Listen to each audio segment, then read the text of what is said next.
Hello students, आज हम लोग डिस्कस करेंगे क्लास 12th ऑर्गेनिक केमिस्ट्री कार्बनिक रसायन के अंतर्गत निम्न अभिक्रिया के अंतर्गत बहुत ही महत्वपूर्ण अभिक्रिया एस्टरीकरण एस्टरीफिकेशन। देखिए, एस्टरीफिकेशन क्या होता है? जब हम कार्बोक्सिलिक अम्ल या कार्बोक्सिलिक एसिड जो है वो शांत सल्फ्यूरिक अम्ल या कह सकते हैं कि हाइड्रोजन क्लोराइड गैस, शांत सल्फ्यूरिक अम्ल या हाइड्रोजन क्लोराइड गैस की उपस्थिति में अल्कोहल से क्रिया कराने पर जो कंपाउंड बनता है वो कंपाउंड एस्टर बनते हैं और ये क्रिया एस्टरीकरण कहलाती है। देखिए क्या होता है, जो कार्बोक्सिलिक अम्ल होता है RCOOH की जब हम अल्कोहल से क्रिया कराते हैं तो उसको उल्टा लिख लेंगे HOR-।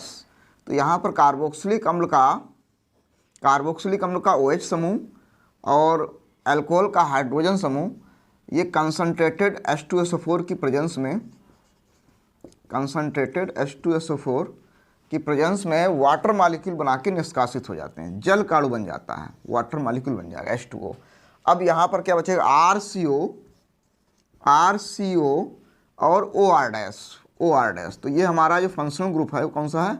एस्टर है। तो इस प्रकार से यहाँ पर हम एस्टर प्राप्त करते हैं। यहाँ पर ये क्रिया जो है एक उत्क्रमणीय अभिक्रिया होती है।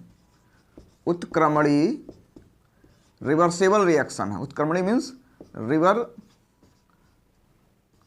रिएक्शन होती है। रिवर्सेबल रिएक्शन इसलिए होती है क्योंकि यहाँ पर जब कार्बोक्सिलिक अम्ल की अल्कोहल से रिएक्शन होगी तो एस्टर के साथ में जो वाटर मॉलिक्यूल बनता है, ये वाटर मॉलिक्यूल पुनः एस्टर से क्रिया करता है। वाटर मॉलिक्यूल या जल का अणु एस्टर से क्रिया करके पुनः जो है कार्बोक्सिलिक अम्ल और अल्कोहल दे देता है। इसलिए ये दोनों दिशाओं में अभिक्रिया होती है। लेकिन कंसनट्रेटर H2SO4 के प्रेजेंस में, कंसनट्रेटर H2SO4 की उपस्थिति में जब अभिक्रिया कराई जाती है तो ये अभिक्रिया फॉरवर्ड मीन्स अग्र दिशा में ज़्यादा होगी, बैकवर्ड दिशा में क्रिया की दर कम हो जाती है। उसका कारण क्या होता है? क्योंकि एस्टर के साथ में जो जल बनेगा, जल को जो है H2SO4 अवशोषित कर लेता है। H2SO4 क्या होता है? यहाँ पर कंसनट्रेटेड H2SO4 जल को एब्जॉर्ब कर लेता है। अब जो अवशोषित मतलब एब्जॉर्ब कर लेता है जिससे अभिक्रिया फॉरवर्ड दिशा में होने लगती है। इसको हम इस प्रकार से भी समझ सकते हैं, RC⸻OH, ठीक है, प्लस HOR-। तो यहाँ पर कार्बोक्सिलिक अम्ल एसिड का जो OH ग्रुप हुआ ये H के साथ चला गया इस प्रकार से, ठीक है। इसको हमने ब्रेक करके बता रहे हैं। कंसनट्रेटेड H2SO4 प्रेजेंस में तो अब RC⸻O और ये सिंगल बॉन्ड OR-, ये एस्टर बन गया और यहाँ पर ये वाटर मॉलिक्यूल H2 बनेगा।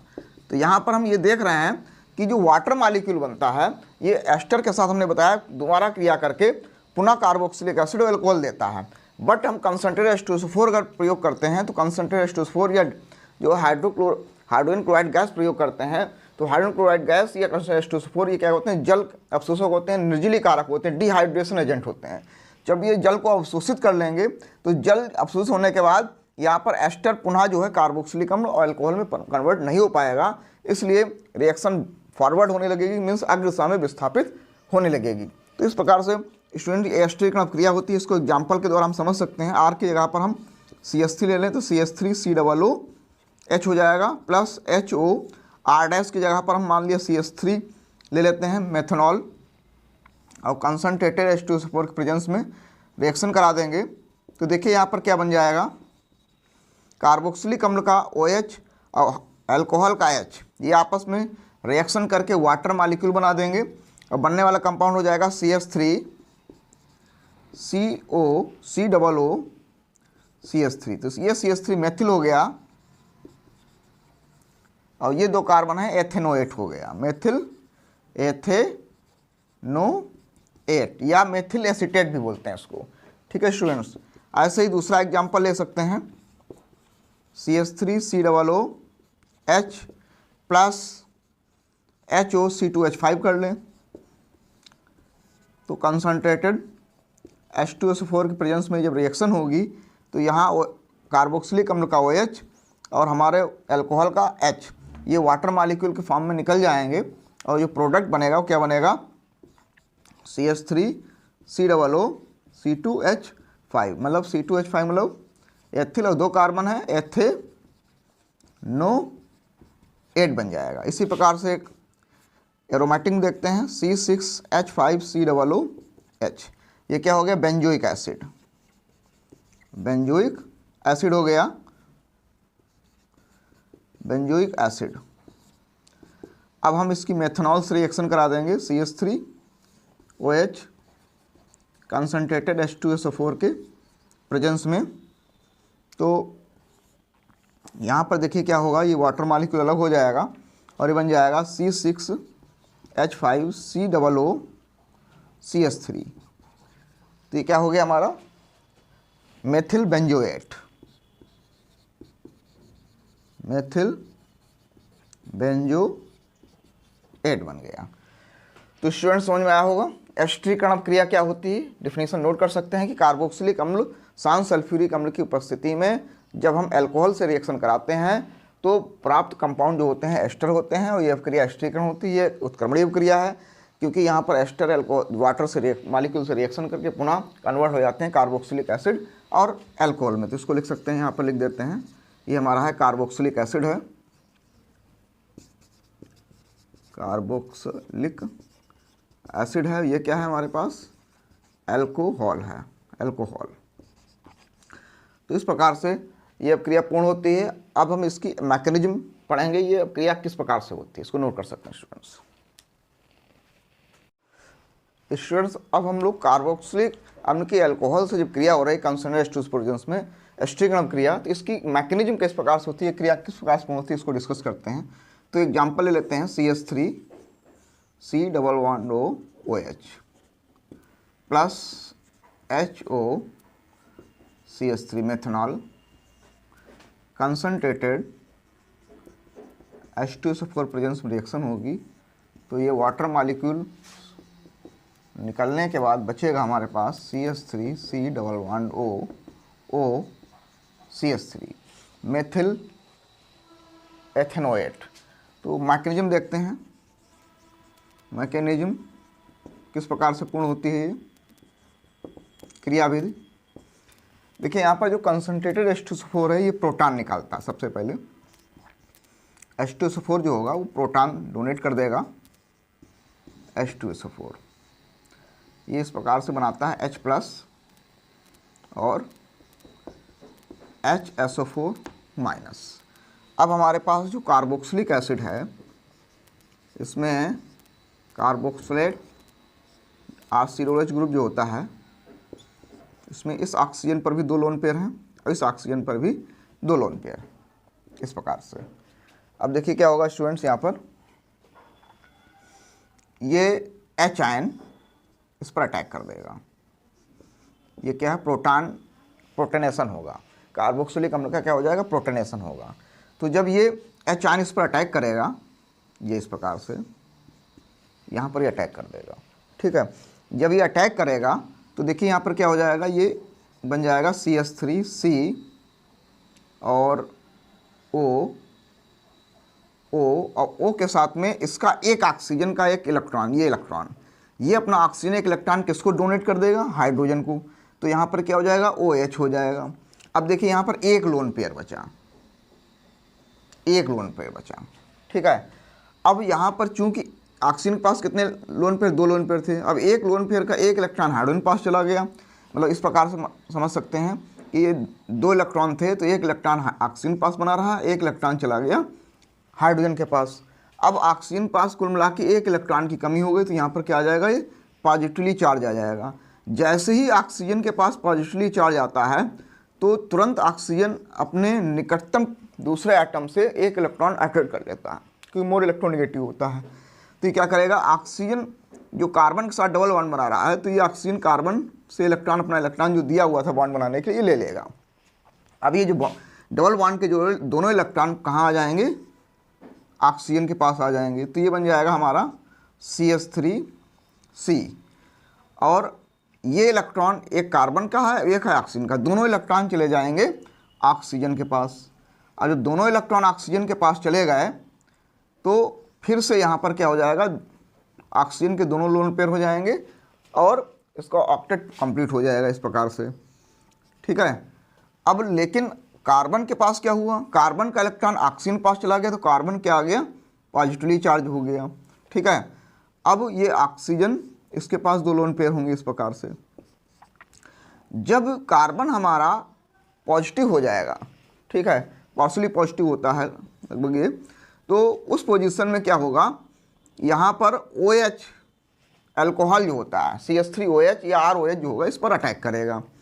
ये OH इस पर इस प्रकार से अटैक कर देगा। ये H होगा, ये यहाँ पर H होगा और ये होगा हमारा CH3, मतलब CH3OH इस पर अटैक करेगा। कार्बन हमारे पास, कार्बन पास क्या है, इलेक्ट्रॉन कमी है, ऑक्सीजन पर दो लोन पेयर हैं, तो ये क्या करेगा, इस प्रकार से इस पर अटैक कर देगा आके, ठीक है। जब ये कार्बन पर ऑक्सीजन अटैक करेगा तो देखिए यहाँ पर इस प्रकार से एक इंटरमीडिएट कंपाउंड बनेगा CH3C, और C के साथ क्या जुड़ा हुआ है, ये OH जुड़ा हुआ है, नीचे भी हमारा क्या जुड़ा है, OH जुड़ा हुआ है, और ये क्या जुड़ गया यहाँ के हमारे पास, ये O, ठीक है, O के साथ में एक CH3 जुड़ा हुआ है मेथिल समूह, और ये H जुड़ गया आगे, इस प्रकार से H जुड़ गया आगे। अब देखिए यहाँ पर क्या हुआ कि ऑक्सीजन के पास दो लोन पेयर थे, लेकिन एक ऑक्सीजन ने अपना एक इलेक्ट्रॉन किसको दे दिया, जो धनात्मक कार्बन था इसको दे दिया, तो ऑक्सीजन का एक इलेक्ट्रॉन कार्बन के पास चला गया, बॉन्डिंग तो बन गई, लेकिन यहाँ पर एक इलेक्ट्रॉन क्या हो गया, कम होने से इस पर क्या आ जाएगा, पॉजिटिवली चार्ज हो जाएगा। तो जिस प्रकार से यहाँ पर ऑक्सीजन जैसे ही पॉजिटिव चार्ज होगा वो निकटतम दूसरे आटम से क्या करता है, इलेक्ट्रॉन लेने की टेंडेंसी रखता है बॉन्ड ऑक्टेट कंप्लीट करने के लिए। ठीक उसी प्रकार से यहाँ पर ये क्या होगा, ये जो हाइड्रोजन है, ये हाइड्रोजन अपना इलेक्ट्रॉन ऑक्सीजन को डोनेट कर देगा। ऐसे हाइड्रोजन अपना इलेक्ट्रॉन किसको डोनेट कर देगा, ऑक्सीजन को डोनेट कर देगा, जिससे ऑक्सीजन का ऑक्टेट कंप्लीट हो जाएगा। अब ये जो H आयन बनेगा, H आयन, ये H आयन कहाँ चला जाएगा, ये इस ऑक्सीजन से आके जुड़ जाएगा, इस प्रकार से यहाँ आके जुड़ जाएगा। ठीक है स्टूडेंट्स, इस प्रकार से जुड़ जाएगा आके। तो देखिए यहाँ पर क्या होगा, यहाँ पर ये बन जाएगा CH3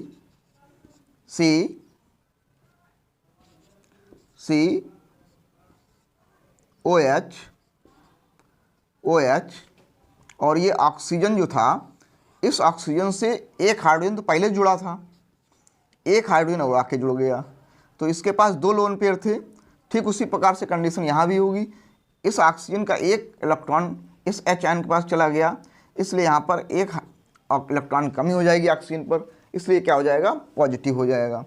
अब चूंकि इस ऑक्सीजन ने क्या किया, हाइड्रोजन के इलेक्ट्रॉन ले लिया, तो इसका ऑक्टेट चूंकि कंप्लीट हो चुका है, इसलिए OCH3 में ये इस प्रकार से कम जो है कन्वर्ट हो जाएगा। अब देखिए फिर से वही कंडीशन जो शुरुआत से बताते आ रहे हैं, जैसे ही ऑक्सीजन पॉजिटिव होगा तुरंत कार्बन से इलेक्ट्रॉन ले रहा है, ठीक है, ऑक्टेट कम करने के लिए। फिर यहाँ पर सेकंड देखिए ऑक्सीजन पॉजिटिव हुआ, तो इसने क्या किया, हाइड्रोजन से इलेक्ट्रॉन ले लिया, फिर से यहाँ पर ऑक्सीजन पॉजिटिव हुआ। अब फिर क्या करेगा, कौन है इसके पास, कार्बन है, तो ये कार्बन से इलेक्ट्रॉन, अपना इलेक्ट्रॉन जो दिया हुआ है बॉन्ड बनाने के लिए, फिर से ले लेगा, वापस ले लेगा।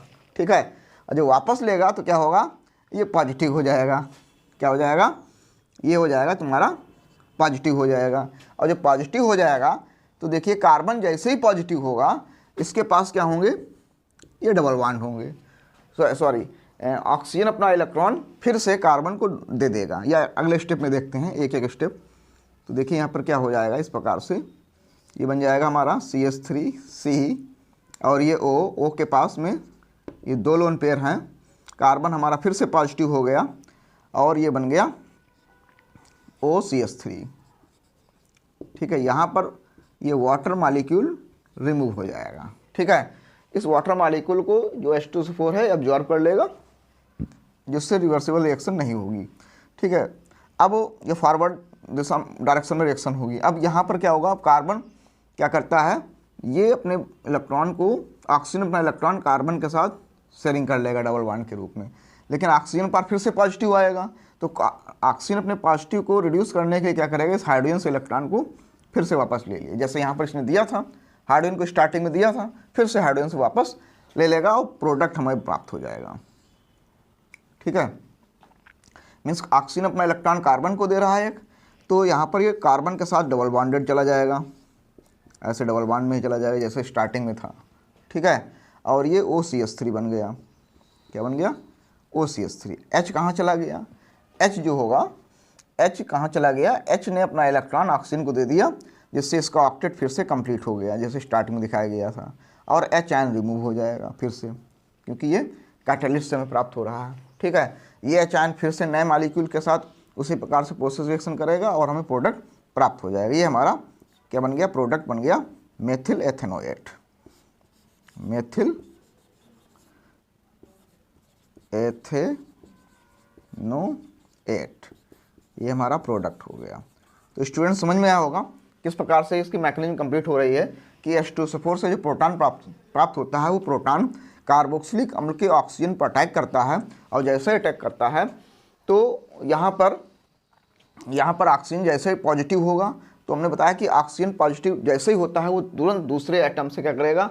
अपने ऑक्टेट कंप्लीट करने के लिए इलेक्ट्रॉन लेगा। तो इसने क्या किया? कार्बन से, कार्बन से बॉन्डिंग हो रही है तो कार्बन से इलेक्ट्रॉन लिया, अपना ऑक्टेट कंप्लीट कर लिया, लेकिन कार्बन क्या हो गया? पॉजिटिव होगा। अब कार्बन पॉजिटिव होना चाहिए, होने के कारण ये भी अनस्टेबल हो गया, तो इसकी स्टेबिलिटी के लिए क्या होगा? एल्कोहल मॉलिक्यूल इस पर अटैक करेगा, तो एल्कोहल ऑक्सीजन क्या करेगा? बेचारा ऑक्सीजन फिर से कार्बन को इलेक्ट्रॉन दे देगा। जैसे इलेक्ट्रॉन देगा फिर से क्या होगा?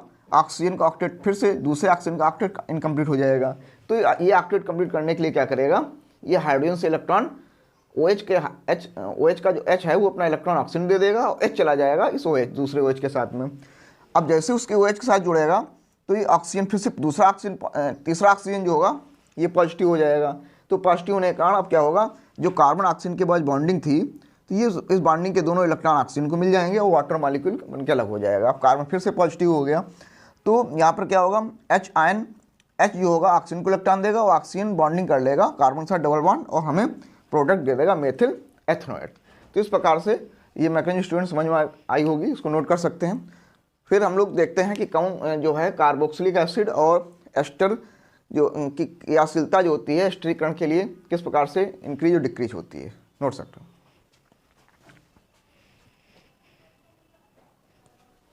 स्टूडेंट्स हम लोग डिस्कस करेंगे कि कार्बोक्सिलिक अम्ल में अभिक्रिया की दर जो होती है वो किस प्रकार से इंक्रीज और डिक्रीज करती है। देखिए, जो कार्बोक्सिलिक अम्ल में जो हमारा फॉर्मिक एसिड है, मेथनोइक एसिड, ये अन्य जो एल्किल समूहयुक्त एसिड होते हैं उनसे ज़्यादा स्ट्रॉन्ग एसिड होता है।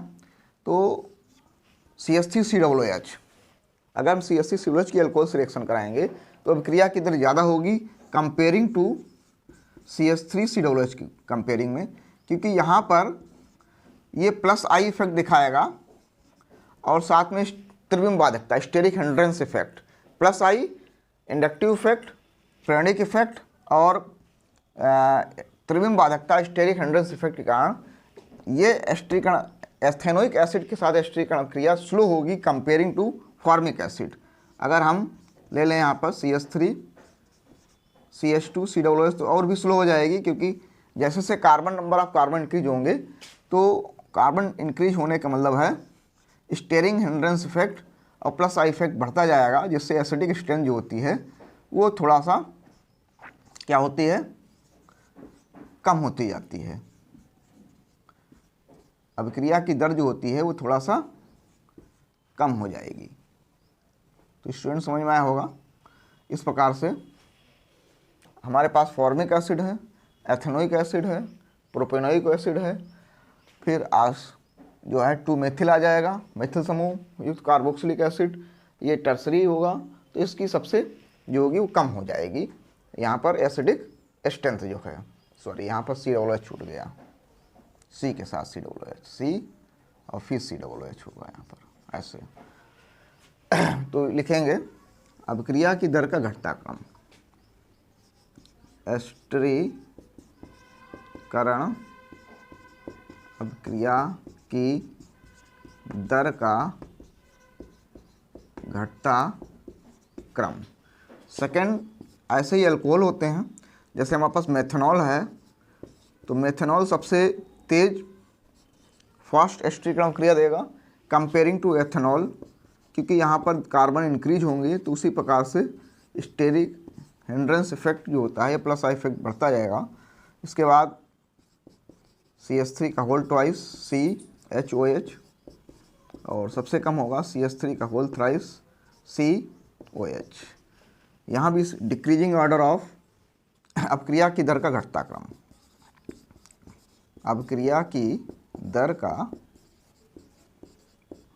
घटता क्रम। तो स्टूडेंट्स आज हम लोगों ने एसिटिकरण अपक्रिया क्या है, एसिटिकरण अपक्रिया की मैकेनिज्म और जो है इनकी कैसे हम रेट इंक्रीज और डिक्रीज करते हैं ये स्टडी किया। अगर स्टूडेंट्स वीडियो अच्छा लगा हो तो अपने साथी स्टूडेंट को शेयर कर दें। Thank you.